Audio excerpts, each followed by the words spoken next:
Moi boas, benvidas a NDC, Novas Díaz Castro. Un informativo realizado do Instituto de Guitiriz.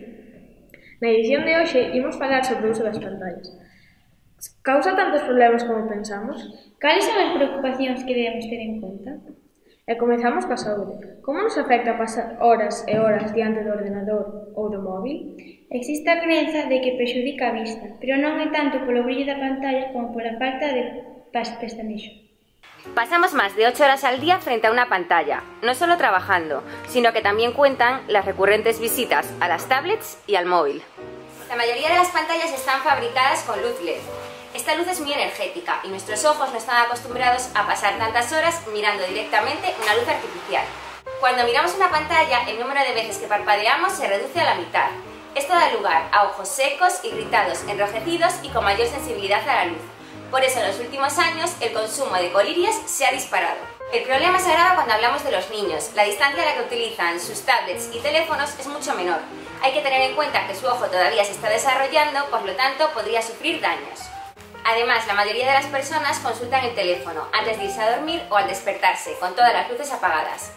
Este sobreesfuerzo para los ojos se traduce en dolor de cabeza, alteración del sueño y visión borrosa. ¿Qué podemos hacer para mejorar estos hábitos? Desde Farmacia Tedín os recomendamos a todos aquellos que trabajéis con el ordenador durante toda la semana que el fin de semana intentéis descansar la vista mirando a lo lejos y dejando las pantallas a un lado. Cuando estemos delante de una pantalla, intentar mantener una distancia mínima de 40 centímetros.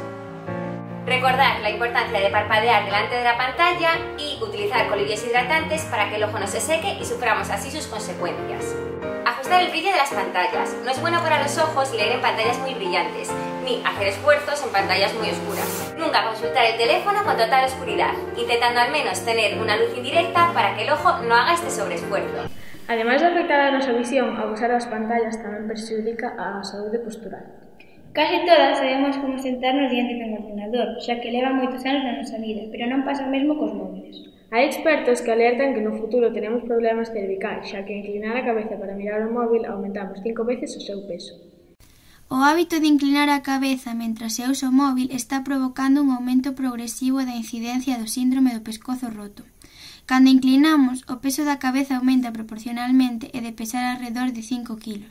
Cunha inclinación de 60 grados pode chegar aos 27 kg de peso. Os expertos advirten que isto afecta tanto aos músculos como aos nervios do pescozo e a parte alta da espalda, chegando a provocar hernias discais. Tamén pode acabar eliminando a curvatura natural do pescozo que equilibra a espalda. Para evitalo, recoméndase mirar o móvil baixando os ollos e non a cabeza. Tamén facer exercicios para reforzar a musculatura das cervicais. Outros riscos das pantallas son os relacionados co mal uso das redes sociais. O ciberacoso e o sexting, que é compartir intimidades sexuais a través das redes, son bastante coñecidos. Pero non tanto como o grooming, que é cando un pederasta se fai pasar por un menor para conseguir contactos. De todo isto falamos con Yolanda Baralló, orientadora do noso instituto. Hola. Para os que nacichedes inmersos nesta sociedade da comunicación e da información, Internet é unha fonte de coñecementos, pero tamén é un lugar de encontro, un lugar de ocio que empregades habitualmente na vosa vida cotiá. O anonimato na rede favorece ou pode favorecer o acoso a través de medios tecnolóxicos. O que máis coñecedes que é o ciberacoso ou o ciberbullying, cando se produce entre iguais, entre compañeiros, mediante burlas, chantaxes ou insultos, pero tamén está o sexting e o grooming.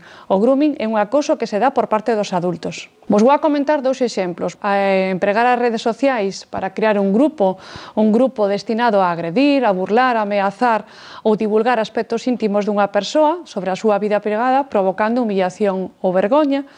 E tamén, outro exemplo podería ser a publicación de imaxes e vídeos, casi sempre pouco afortunados, que poden causar molestias á persoa e que se etiquetan para que se vexa un gran número de contactos. Primeiramente, entre os consellos máis importantes podría estar o de protexer as vosas contrasinais, facilitar o menor número de datos persoais nas redes sociais, rexeitar perfis de persoas descoñecidas, é dicir, evitar conversar ou enviar mensaxes a persoas que non coñezades, e tamén ter cuidado co que se publica.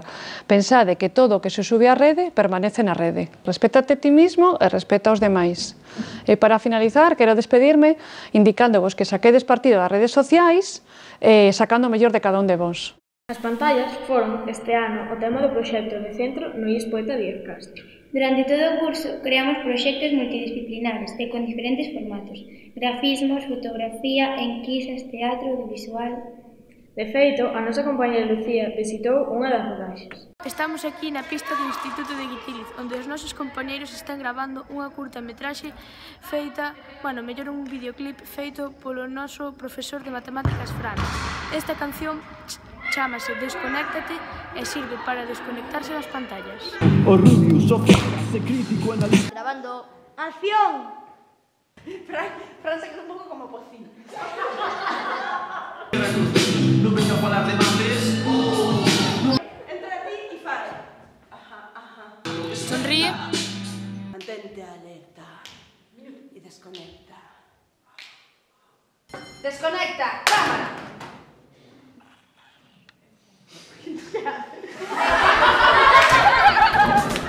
E ata aquí o informativo de hoxe.